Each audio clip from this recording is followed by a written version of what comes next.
madaxda ugu sareysa maamul goboleedyada dalka ayaa soo gaaray maanta oo Jimco ah magaalada Garowe.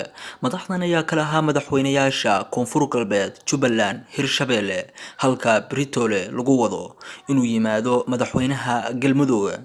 Ujeedka safarkooda ayaa lagu sheegay in madaxweynaha Puntland uu ku marti qaaday kulan wada tashi ah oo ay Garowe ku yeelan doonaan madaxda ugu sareysa dalka iyo madaxda maamul goboleedyada qaybta ka ah dowladda federaalka ee Soomaaliya.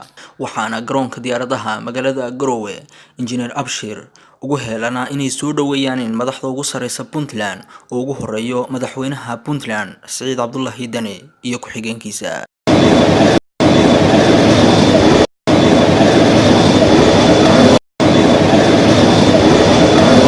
sidoo kale gelinkii dambe ee maanta abaara 5 galabnimo waxaa garoonka diyaaradaha Engineer Abshir soo caga dhigatay diyaarad sidee ra'iisul wasaaraha dalka Jamhuuriyadda Federaaliga ee Soomaaliya mudane Xasan Cali Khayre iyo wafdi uu hogaaminaya. Waxaana garoonka ku soo dhaweeyay madaxweynaha Puntland iyo qaar ka mid ah golihiisa wasiirada. madaxweynaha Puntland oo la hadlay bahda saxaafadda waxa uu sheegay in maalinta Britole ah Garowe ka furmi doono kulan u dhaxeeya madaxda maamul goboleedyada ee qaybta ka ah dowladda federaalka Soomaaliya iyo madaxda ugu sareysa dalka. Waxaana lagu wadaa inuu Brito uu soo gaaro magaalada Garowe madaxweynaha Soomaaliya mudane Maxamed Cabdullaahi Farmaajo. Bismillaahi Raxmaani Raxiim.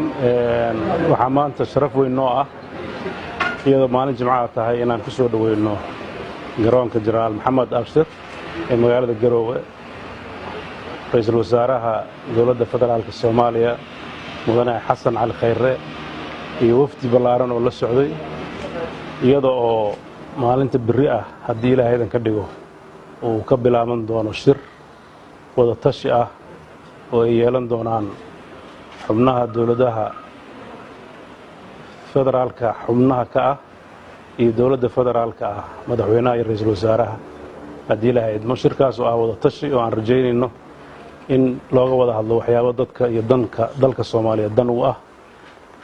intaas ayaa maanta hadalkeenu ku kooban yahay soo dhaweyn iyo bogaadin ra'iisul wasaaraha iyo wafdigiisa. waxaan rajaynaynaa muddada halka la joogo in wada hadal iyo shir wanaagsan oo ummadda maslaxadeeda iyo danteeda ku jirta aan halkaas madaxdu ay uga wada qayb galaan. mahadsantahay. Cabdilaahi Cabdinuur Yuusuf, Cabdilaahi Bakeele, warbaahinta Bakeele Media Pro, Garowe.